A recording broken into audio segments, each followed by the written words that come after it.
Afternoon, everybody. Firstly, a brief apology from our client who would have loved to have been here. Unfortunately, she's an HRD based in Frankfurt and diaries didn't allow.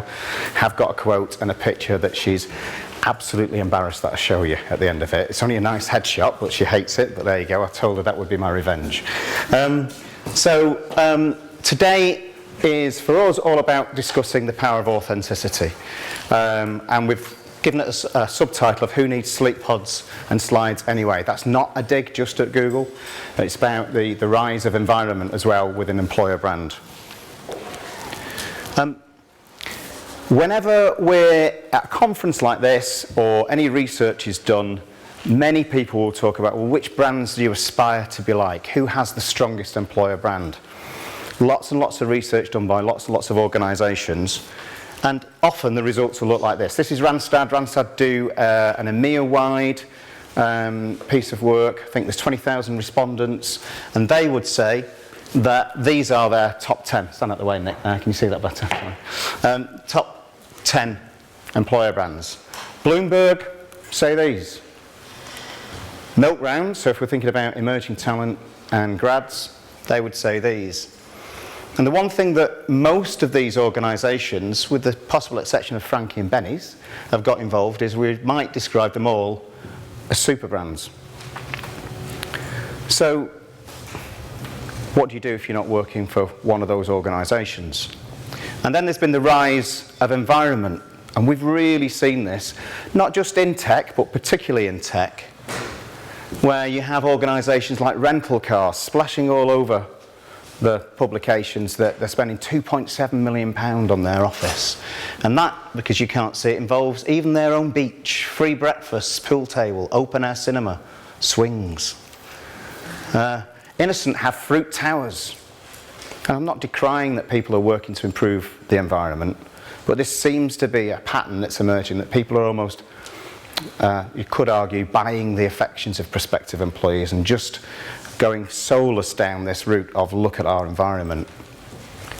So they're super offices. So if you look at the likes of Google, who were the major perpetrators of the sleep pod on their employees, and the slides, well actually when, I haven't been, it's not built yet, but if you look at what they're doing in London now for their land scraper, it seems that it's becoming a little bit more sober. It's a little bit more about well-being than just playfulness and fun. So there seems to be a shift in environment. And I think that's echoed by another emerging brand, one of the super brands perhaps, in the UK now. It started off as a little company in Bolton, my hometown, so I've got a little bit of affection for them. And Andrew Kirkcaldy, who is actually, again, interesting takeaway, is the marketing director and employer brand comes under him as well. He's people director as well as marketing director. Says that the office environment plays a big part in fostering an entrepreneurial spirit, or spurt as we've written here, but it's not the only thing. I know there's lots of coverage of one-upmanship of who has the best office, but it's the people within it that actually make the difference. So we would say that the workplace should support the employer brand, it should be evidence of the employer brand, but it should not be it. And I think in some organisations they've been a little bit more inclined to making the environment their brand. So I guess the question is, for those people in the room who aren't working for a super brand, or who aren't working in a super office, and I would guesstimate looking at your faces, maybe that's 90% of us, what do we do? Because sometimes it can feel a little bit like that, can't it? You're competing against these super brands and we're competing against those offices. So we would say what you need to do is build an authentic employer brand. An authentic employer brand that gives you the confidence to proudly say who you are. And by doing that, that doesn't necessarily mean that you're going to be an employer of choice for all people. We say to clients, you do not, the last thing, trust me, you want to be is an employer of choice for everybody. You want to be an employer of choice for the right people, for the right reasons. So it's useful for us to define what's an employer brand, and we define an employer brand as an authentic promise that's well kept, a truth that's well told. And the need for authenticity has really been driven by consumer behaviour. You know, we're employer marketers. We take a lot of lead from marketing and consumer marketing. And we know that people are effectively shopping for a career now, and they want the best deal. So you're going to hear us talking about deal a lot in the presentation today. And if you think about the way that we consume goods, the way that we buy from TripAdvisor, from Amazon, do we read the hyperbole of the sales, or do we actually look at the reviews? Peer-to-peer is the way that we judge things, and that's trusted reviews, and that's now moving to Glassdoor and Indeed, etc. So we're now in an environment where BS don't sell. So let's stop, let's tell the truth, and let's tell it well. And that's what we'd like to share with you today. Here's a good example, not our client, I'm not here to claim the credit for this, of a great, authentic, what we would call people deal. Dyson is different, our culture is unique, it's not easy or comfortable, and it's certainly not for everyone. But if you thrive on challenge and you're excited by change, it could be for you. So that's the kind of messages that we should be taking to our audience. We're not for everybody. That makes it better for the people who we are. We'll have a greater time with us. Okay, so I'm going to start actually at the end of this, because when you're building an employer brand, you need to know what you need at the end of it to help you embed it and bring it to life in the organisation. And this sort of Toblerone looking diagram, I'm not sure if that's a Kerry food or not, is really what we try and create for the businesses that we work with. Really simplified, obviously. You know, right at the bottom of this, your recruitment teams, your resourcing teams will need brand-specific, location-specific, skill-specific propositions that will really chime and be tailored to those audiences. But it needs a common thread throughout it, which will be the employer brand. And the assets, the shared assets that candidates use, the careers site, the ATS, all your content on social, should also have that common thread throughout it. So you're finding that consistency and working with it. So to do that, what we try and create, and we use slightly different terminology, rather than EVP, we call it people promises and a people deal. When we've done all the research, the people promises are your set of propositions, the things that you can proudly go to market and talk about that you offer as an employer.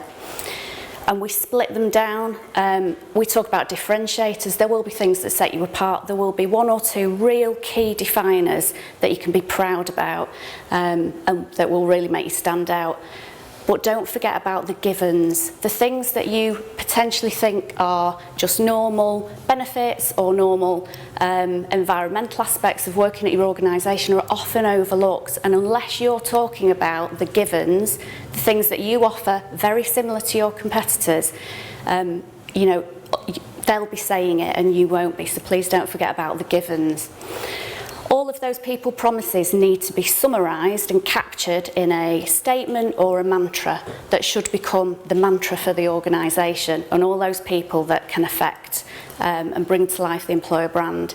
It might not be marketed as a people deal, you might say it slightly differently, use different terminology, but everybody that is responsible for people, not just resourcing and HR, but all the leadership team and any hiring line managers, this should become the flag that is planted in the ground and everybody rallies around it so that you've got that consistency.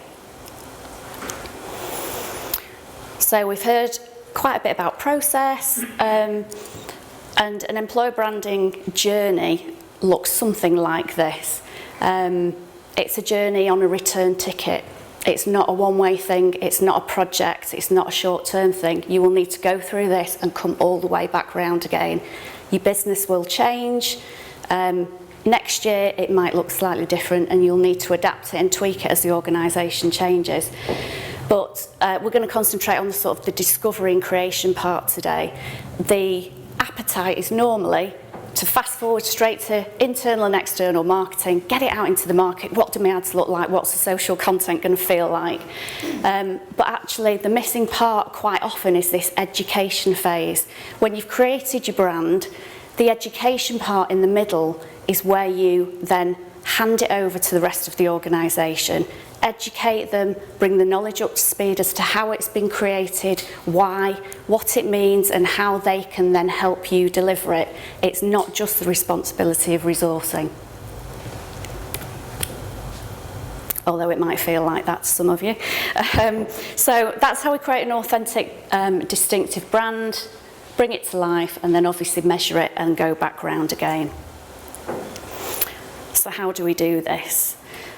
I asked myself this at 5:30 this morning in the mirror, but you need to ask the questions, do the research and do the listening about who are we as an organisation, what's our reputation. I think it was said earlier, you already have a reputation.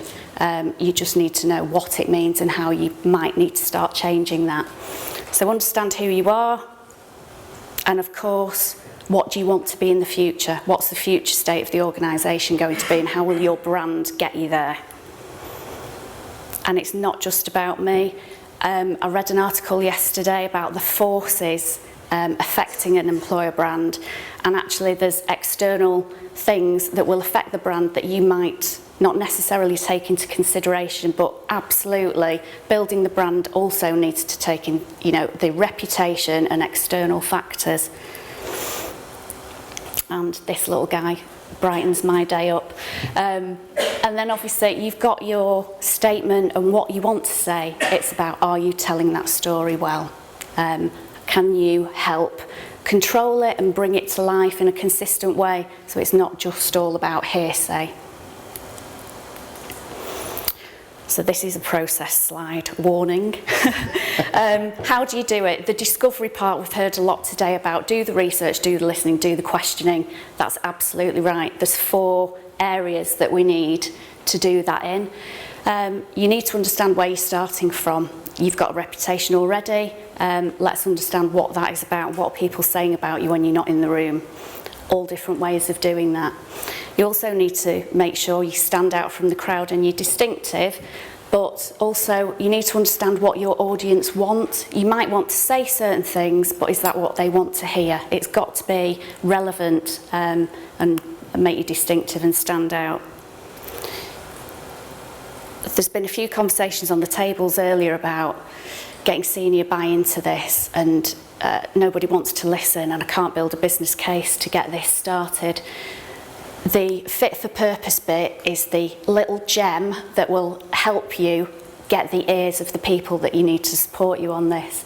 The leadership view of where the business is going to be in a couple of years' time is absolutely necessary to make this brand right and fit for purpose for the future. And we're talking about authenticity. You've got to listen to your own people that are in the business and find examples and evidence from them of how they are bringing this brand to life. But we've seen some brilliant creative today from a couple of organisations, and it is clear it's not just about what you're going to say, it's about how you're going to say it. You know, using some quite alternative language and not being just the same flavour as everybody else. So this is about how to say it. So this is where Maddie, who apologises for being here, would have taken over. So this is where she would have talked to you about what their journey was like, and how by taking that approach we were able to hold a mirror up to them. Their starting point with their vice president, the European vice president, was to say, I know what the employer brand is, Simon. We'll make you rich. There you go, that'll do. Wiped his hands, walked out of the room. So through that whole process of actually educating them and helping them to understand and get that senior leadership buy-in, we were able to hold up a mirror that was able to pinpoint what Bard's employer propositions and their employer brand would be, and to give them that confidence to be completely authentic. Bard is not a place that everybody will want to work. Bard is an organisation that sells medical devices. The medical devices save lives. However, it's an extremely sales-fueled organisation. It reports its numbers every quarter on Wall Street, and every quarter needs to show growth. So they talk about being very sales driven but being very ethical at the same time, and it's a curious balance that not many people can actually work in that kind of field. So they employ really high powered salespeople and extremely dedicated salespeople, but equally dedicated nurses who are out there giving the care as well. So their competitors, are they a super brand? Well, no. They compete with the super brands. Johnson & Johnson, probably surprisingly not on all the slides before about super brands. That's their largest competitor. But what we discovered is a J&J person is probably not going to work out at Bard for a variety of different reasons. And here's my shout out to Crawley for the Crawley Massive at the back. They're based in New York, Barcelona, Moscow, and a range of other different places. And Crawley. This is their Lancet office. If anyone can show me where the slide and the sleep pod's in there, I'll give you £5 myself. So it's not a super environment. So what do you do when you've got a really tough organisation that's looking for high performance, high commitment from people? Well, you'll actually reflect that authentically in the brand. So this is probably the longest ever people deal we've written, because it had to go through a lot of different channels and sign off. But as an ambitious entrepreneurial and growing business, we're the natural home for driven, ethical and accountable people that want to get noticed, make things happen and enjoy the rewards they truly deserve. There's Ivan's I'll Make You Rich. You got four lines, 4 words. Our people are independent, critical thinkers that thrive on the challenge of delivering sustainable growth and live by our values. At Bard, your commitment and hunger for results will enable you to achieve more, grow more, and be more. So I'm hoping that that's aroused interest, but for some of you who already thought, but maybe not for me. Because when we then discovered that a Bard person is actually born, not made. We looked at all these descriptions of a Bard person. They thrive in a less structured, informally supportive organisation. At Bard, you get things done through people, not systems. They're a confident communicator. They're hungry to achieve, and they work like you own your own business, and that applies to nurses as well. So the nurses own their own business in terms of the quality of care that they give and the metrics that they're expected to provide as well. So it's a highly targeted environment, and so we wanted to come up with a campaign and a whole set of employer brand internal and external comms that reflected that chimed well with these people and celebrated who they were, who they are, and how confident they can do that. And so you'll see these are actually Lutonics, which are in catheters, which are their main product line. So no compromise on quality, no runners-up prize. No apologies for our ambitions, no limit on yours. So this is the yin and the yang of the people deal. This is exactly, we will expect this from you, but we will give that to you in return. This is reflected in all the strap lines across that. So they use the products because they're extremely proud of the products, but all these executions run across attraction, social media, internal comms. No limits on what we expect, no cap on what you can achieve, no settling for less, no barriers to new ideas. So you kind of get the feeling around the strength and the pride of who we are. This isn't for everybody, but if it is for you, you'll have a great time here. You'll go far, you'll be well rewarded. Here's how it worked across LinkedIn. Internal comms, drive your future, very much self-learning, self-driven learning. You make things happen, things aren't done to you in Bard. And probably one of the larger parts of the work was then turning that to their employee referral program. Because we created such a confident brand, it was then, we therefore know that these people are the best people to describe what Bard is, factually, accurately and authentically, and therefore the best ambassadors for that brand to actually attract talent. So in terms of advocacy comms, and then we built an award-winning ERP. So the brands won awards and the ERPs won awards, and I just want to share with you a video that brings together the whole aspects of the brand, their values, but more importantly their employer referral message, how it shows that they're a driven organisation but with an ethical nature as well.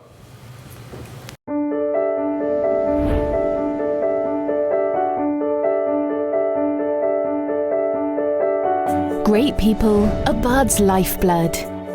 You do the right thing for our patients. our customers, and for our business. You help us advance lives and the delivery of healthcare. No excuses.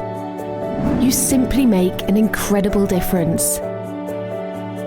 No matter what job you do at Bard, you help us deliver quality, integrity, service, and innovation. Help us find more great people like you. To reward and recognise you for helping us finding more talent, not only will we reward you with up to $5,000 when they join, we'll also donate an extra 15% to the leading charity Médecins Sans Frontières. You can also choose to donate part or all of your reward to Médecins Sans Frontières, and Bard will match the donation. Since 1971, these incredible people have been delivering emergency medical aid wherever and whenever it is needed to people affected by armed conflict, epidemics, natural disasters, and exclusion from healthcare. We're always looking for great talent for both current vacancies and to build our talent pool for future careers. And there's no one better than you to help us do it. You know Bard inside out. You know we play to win. You understand our culture and the type of people who enjoy and succeed at Bard. So help us to advance lives and the delivery of healthcare while contributing to a leading charity. Great people are our lifeblood. Who do you know that's our type? Refer someone today. Visit www.bardtalent.com. So if Maddie was here, she'd be talking through the amazing results that this work has achieved for them. She couldn't be, so she sent us this statement, which I think just says it all. You know, being modest about it, it's also won awards, which any agency enjoys. But the real results are here on the next two slides, and I think this is, you know, possibly has made the most significant change to any of the organisations that we work with. The team came to us originally and said, can we have an employer brand that works across the whole of EMEA and our emerging markets, or do we need to be distinctly and be different? We did all the work, and actually there was more. We found that there was more that united them than separated them, so we did create a brand across the whole of EMEA. There was a little bit of envy from the States, and it's been so impressive, and the ROI has been so significant that the States has now adopted it, and in a very true US way, they've trademarked it as well. As their own. As their own. Nobody else is having this. Yeah. You know, it's got some great recognition and has made significant impact on labour turnover, advocacy, and the ERP has achieved 45% of all hires in its first year, which, you know, this organisation was 100% reliant on third-party resources with a very scary cost per hire to start with. In their eyes, they've gone from zero to hero. They're now at 75% direct resourcing, and they want to take that further. Time to hire, massively impacted, and the cost has been reduced, and they've saved a significant amount of money. But again, they call it cost avoidance, not cost savings, which has, you know, the HR team are now on a pedestal in that organisation. They have made the biggest change and cost saving that they ever dreamed it would achieve in the first place. And the charity element of the ERP is probably the one thing that gets everybody most passionate about the referral scheme, that they're giving back, they're paying back at the same time. And in fact, you know, the $5,000 incentive to refer can sound an enormous amount of money, but these sales people are earning $150 a year. So to them, it's not, you know, it's got to be relevant to the type of role. And a lot of them choose just to give it all back to the charity, and Bard match it. So it's just, you know, rolling on and on and on, and they're really, really proud of what they're giving back to the charity through it. So the discovery element the research, the listening, the questioning, get the people deal right, and then bring it to life through brilliant creative is all about discovering the authenticity. And should give you the confidence to be consistent, and where you need to ride the waves or you know, swim against the tide when the going gets tough and you need to do something. But the authentic part of the brand, being from your people and listening to what they have to say about it, is really where you get that confidence to take it to market. So I think we're taking questions and then it's round table, isn't it? Exactly. So thank you very much first of all. Welcome.